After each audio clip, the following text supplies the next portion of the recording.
नारायण नारायण हरे प्रवचनों मेरे सबका जरूर मैं आपके सामने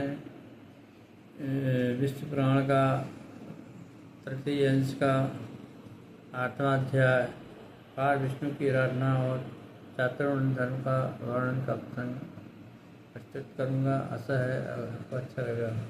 ओम श्री गणाधिपते नमः। ओम गणाधिपते नमः। ओम गणाधिपते नमः। ओम गुरुभ्यो नमः। ओम गणाधिपते नमः। हरि नमः। श्री मैत्री जी बोले, हे भगवान, जो लोग संसार पर अपना आधिपत्य जमाना चाहते हैं वे जिस प्रकार भगवान जनार्दन की उपासना करते हैं उसका वर्णन मैं आपके मुख से सुनना चाहता हूँ। तब श्री पार्षद जी ने कहा है, मन में उस गोविंद की आराधना परायण पुरुषों को जो फल मिलता है वह भी मैं सुनना चाहता हूँ। श्री पार्षद जी बोले, हे मित्र, तुम जो कुछ पूछते हो यही महात्मा सगन ने और जी से किया था। उसके उत्तर में उन्होंने जो कुछ कहा वह मैं तुमको बताता हूँ। ध्यानपूर्वक सुनो। हे मुनिश्रेष्ठ, सगर ने रघुवंशी महात्माओं को प्रणाम करके कहा, उनसे भगवान विष्णु की आराधना के उपाय और विष्णु की उपासना करने से मुझको जो फल मिलता है उसके विषय में पूछा था। उनके पूछने पर और ने बलपूर्वक जो कुछ भी कहा था और उन्होंने जो भी यत्नपूर्वक जो कुछ भी कहा था वह सब सुनो।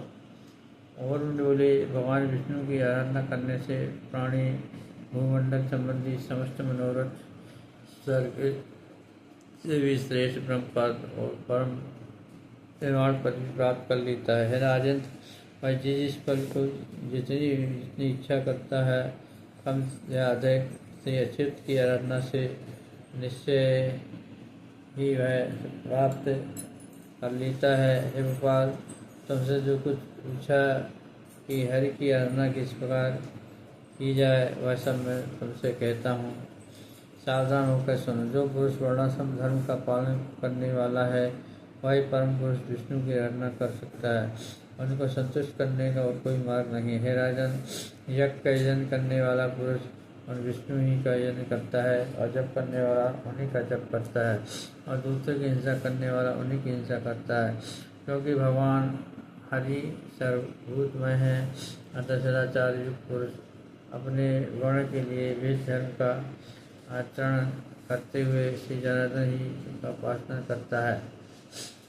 हे पति, ब्राह्मण क्षत्रिय वैश्य और अपने धर्म के पालन करते हुए विष्णु की आराधना करते हैं, अन्य प्रकार से नहीं।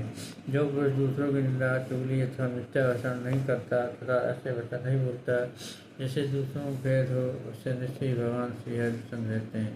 हे राजन, जो पुरुष पराई स्त्री पराई धन हिंसा में रुचि नहीं करता उससे सर्वदा भगवान के सब संतुष्ट होते हैं। हे नारायण, जो मनुष्य किसी प्राणी अथवा वृक्षादियों देहधारियों को पीड़ित अथवा नष्ट नहीं करते उससे श्री केशव संतुष्ट रहते हैं। जो पुरुष जीविता ब्राह्मण और गुरुजन की सेवा में सदा प्रसन्न रहते हैं, जो व्यक्ति स्वयं अपने और अपने भक्तों के समान ही समस्त प्राणियों का हृदय चिंतक होता है और सुगमता से ही श्री हरि को प्रसन्न कर लेता है। हे राजन, जिसका चित्त रागादि दोषों से दूषित नहीं उसे विशुद्ध चित्त पुरुष से भगवान विष्णु सदा संतुष्ट रहते हैं। मनुष्य शास्त्रों में जो वर्णाश्रम धर्म कहे हैं उन्होंने का ही आचरण करके पुरुष विष्णु की आराधना कर सकता है और किसी प्रकार का नहीं। सागर बोले, है जिससे अब मैं संपूर्ण वर्ण धर्म और धर्म की सूचना चाहता हूँ, कृपा करके वर्णन कीजिए।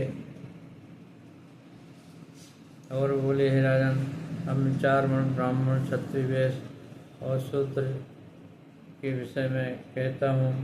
तुम एकाग्र चित्त होकर क्रमशः श्रवण करो।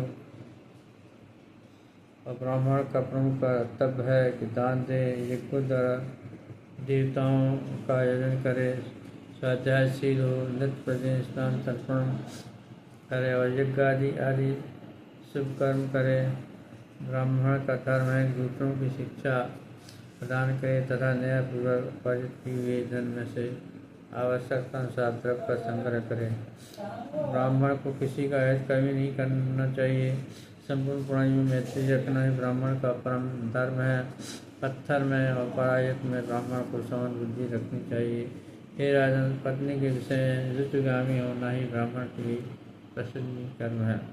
क्षत्रिय को उचित है कि ब्राह्मणों को यथेच दान दे, वेद यज्ञों का अनुष्ठान करे, अध्ययन करे। सत धारण करना और पृथ्वी की रक्षा करना ये क्षत्रिय जीविका है। इसमें भी पृथ्वी पालन की उत्कृष्ट है। पृथ्वी पालन से ही राजा लोग कृतकृत हो जाते हैं, क्योंकि पृथ्वी में होने वाले यज्ञ कर्म का अंश राजा को मिलता है।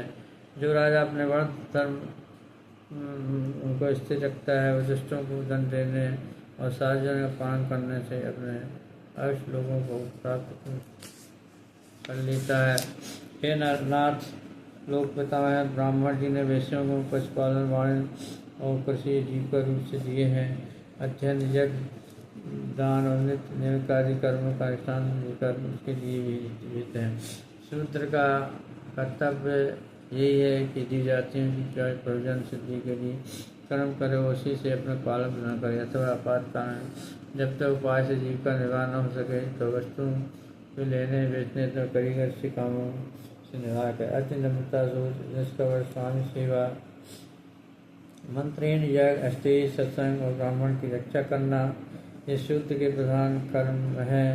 हे राजन, शूद्र को भी उचित है कि वे दान दे, बलिष्ठ देव अथवा नमस्कार आदि कर्म यज्ञों का अनुष्ठान करे, पितृ श्राद्ध आदि कर्म करे। अपने हाथ से कुटुंबियों के भरण पोषण के लिए सकल वर्णों द्रव्य संग्रह करे, जो काल में अपनी ही से ग्रहण करे।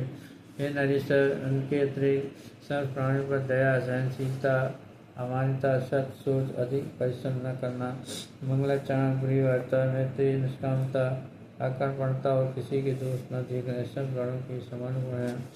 तदनंतर सब वर्णों के समान लक्षण इसी प्रकार हैं। अब इन ब्रह्मांड चारों वर्णों की आप क्रम और गुणों का क्रम करो। आपत्ति के समय ब्राह्मण को क्षत्रिय वेश वर्णों की वृत्ति का अवलंबन करना चाहिए तथा क्षत्रिय को केवल वेश वृत्ति का ही आश्रय लेना चाहिए। दोनों शुद्ध का कर्म सेवा आदि कभी न करे। राजन, इन अप्रवृत्तियों को भी समर्थ होने पर त्याग दे, केवल अवैध काल में ही इनका आश्रय ले। कर्म संकर्ता कर्मों का मेल न करे। हे राजन, इस प्रकार वर्ण धर्मों का वर्णन तो मैंने तुमसे कह दिया, अब आश्रम की निरूपण करता हूँ और सावधान का सुनो। इस प्रकार श्री विष्णु पुराण के 30 का 8वां अध्याय श्री नारायण नारायण नारायण श्रीमन्नारायण नारायण नारायण भजवन नारायण नारायण नारायण भजवन नारायण नारायण नारायण भजवन नारायण नारायण नारायण भले रे मन नारायण नारायण नारायण नारायण नारायण भले रे मन नारायण नारायण नारायण नारायण नारायण नारायण नारायण नारायण भले रे मन नारायण नारायण नारायण भले रे मन नारायण नारायण नारायण नारायण नारायण नारायण नारायण भले रे मन नारायण नारायण नारायण नारायण नारायण नारायण भले रे मन नारायण।